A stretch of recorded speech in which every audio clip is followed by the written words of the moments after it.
I have always feared traveling alone. There, I said it. And yet, to travel more was high up on my list of things to do this year, especially after the few years of the pandemic kept me and everybody else homebound. But being an adult also often means that it is super difficult to logistically get your friends to agree to go to the same place who are also available at the same time. So this year I decided to face my own fears and go traveling solo. I set my sights on Seoul in South Korea as it has been a city that I have always wanted to go to.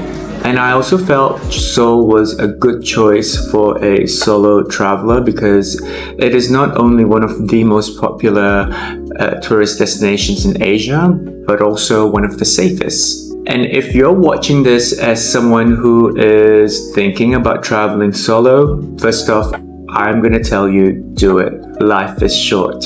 But secondly, I am also going to, over the course of this video, be showing you some of the things that I prepared and packed in order to navigate myself through Seoul as a solo traveler. Subscribe for more travel guides like this, and let's get straight into it. And let's start off strong with one of the best pieces of advice I can give you if you want to travel solo, and that is to pack light. Because even if your hotel is really close to a station, which is, by the way, another thing I would highly recommend you do when you're booking your place to stay, the exit and entrances are often quite a distance away from the lines, and also there is always a high chance of stairs. This can also be an even further challenge if you plan to go during winter, for example, because winter gear is not light. Okay, so how exactly does one go about packing light?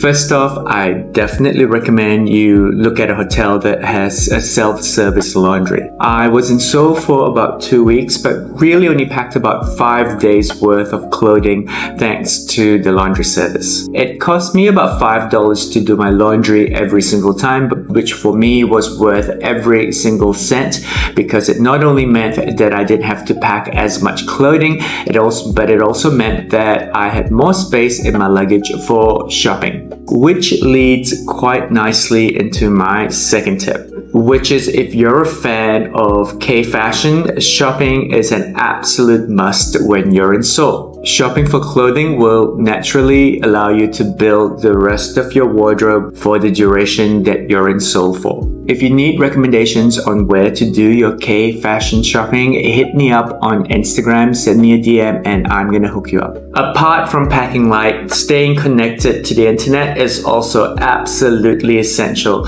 It is a tip that is essential for any traveler really, but especially important if you're traveling solo in a foreign country where you don't speak the language. So let's talk mobile data connection options. First up, we have SIM cards, eSIM or physical SIMs. I would actually recommend you purchase these prior to your arrival in Seoul. You can do these at websites such as Klook or KKday. You can also choose to rent out one of those pocket Wi-Fis. One of the advantages of a pocket Wi-Fi option is that you can connect multiple devices at the same time. But perhaps one of the disadvantages of the pocket Wi-Fi is that you would actually need to allocate time to drop them back off before you leave Seoul. Either option gives you unlimited data for the duration of your stay. I personally used an eSIM that I purchased via 𝘼𝙗𝙤 because I travel fairly frequently, and 𝘼𝙗𝙤 is an app that basically allows you to pre-purchase your eSIMs to almost any country that you're planning to travel to. If you're interested in checking out 𝘼𝙗𝙤, I can also get you $3 off your first 𝘼𝙗𝙤 purchase. Simply enter this code here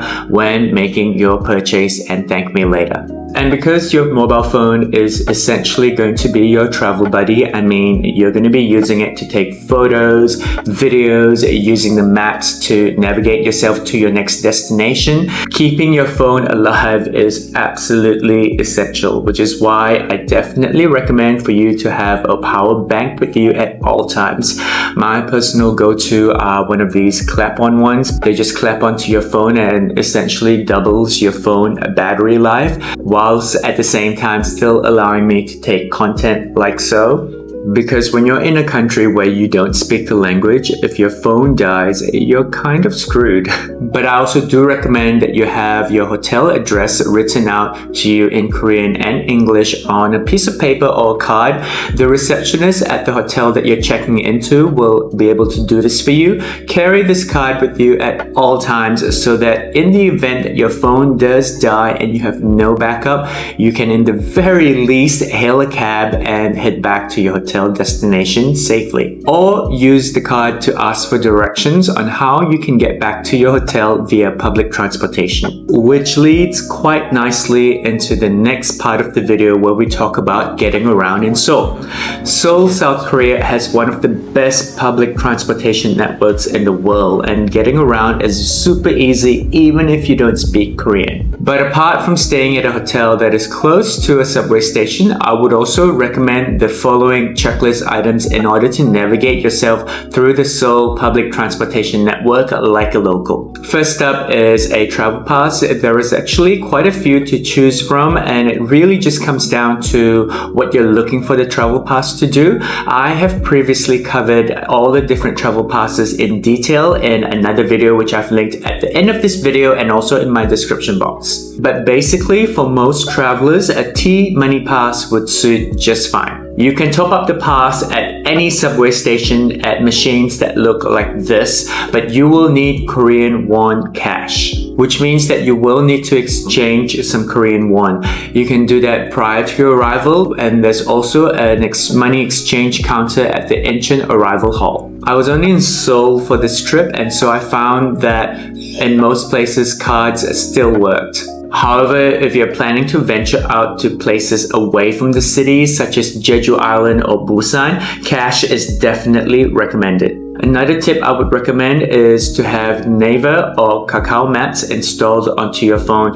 My personal preference is for Naver Maps, but you can try them both out and see how you go with it. Yes, I'm also aware that Google Maps does now work in South Korea, but just from my own personal experience of using both Naver Maps and Google Maps for the last 2 weeks, I have found that the user experience of Naver Maps to be superior, especially when giving me accurate directions for me to get to my destinations. You do not need to know Korean in order to use Naver Maps, by the way. Simply enter your destination in English, and in most times it would pick up the address in Korean. But speaking of getting around Seoul, I would also strongly recommend you pack a comfortable pair of walking shoes when preparing for your trip to Seoul, South Korea. Because whether you're switching from one line to another at the train stations, or even just walking from the line to the exit of the station, or even just getting to your next destination,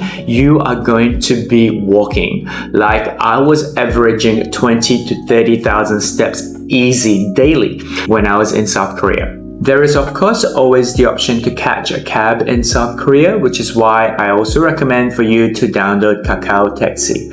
Yes, I am aware that Uber now works in Seoul, South Korea. It's known as Uber Taxi in Korea. However, from my own personal experience of using both apps, I was staying in Gangnam and I just found that it was much easier to hail a cab using Kakao Taxi. That said, I would recommend for you to download both so that you have options. If you are catching a cab or perhaps asking for directions, there is a chance that you may need to convey where you want to go in Korean. Which is why I would also recommend for you to have Papago installed onto your phone. Papago is essentially a more accurate Google Translate app for the Korean language. Simply type in what you want to say in English and voila. 서울역은 어떻게 가나요? Whilst most of the Koreans I met during this trip spoke English, I found Papago especially helpful when I was trying to convey my food order to the 𝘼𝙗𝙤𝙪 at the many food markets that I went to.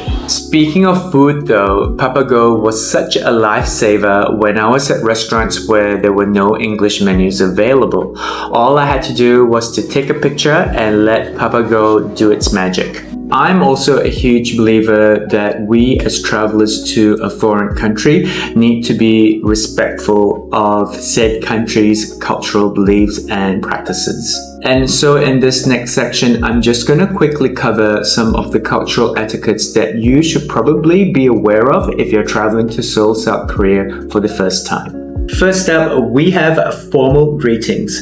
Whilst you do not need to be fluent in Korean in order to survive in Seoul, I still do recommend you know some basic phrases, which I do thanks to my hard-earned time at K-Drama University. In particular, I recommend you know 안녕하세요, 안녕하세요, which means hello, and 감사합니다, which means thank you. Also, make sure that you're doing a little nod when you're saying both phrases, especially when you're speaking to someone who is elderly or who has more seniority than you. Next up, we have train etiquette. Always line up in the assigned lines when waiting for your trains and allow people to get off before you board. And secondly, and this is really important, do not take phone calls, talk loudly, or eat when you're riding on a train. It is considered rude and disrespectful. Speaking of disrespectful, the priority seats on the trains are meant for differently abled, pregnant, or elderly folks. Do not sit on them. Some other overall cultural practices that you need to be aware of include taking off your shoes when entering anyone's residence, temple, or guest house. Seniority is also something that is highly regarded in the Korean culture, so do also make sure that you're giving a short bow when you're greeting elderlies. And if you're eating with elders, do not start eating until they do. There is a saying that you don't know what you're capable of until you do it, and that is definitely something that I felt during this trip. I feel so lucky to be able to experience a whole new culture and a whole new side of the world. I do hope that this video has got you so curious to go to South Korea. See what I did there? And more importantly, has shown you that it's not that hard to travel alone. I mean, if I can do it, so can you. As always, I hope that you have a fantastic day ahead or that you've already had a good day. I will see you very soon in the next video here, or here.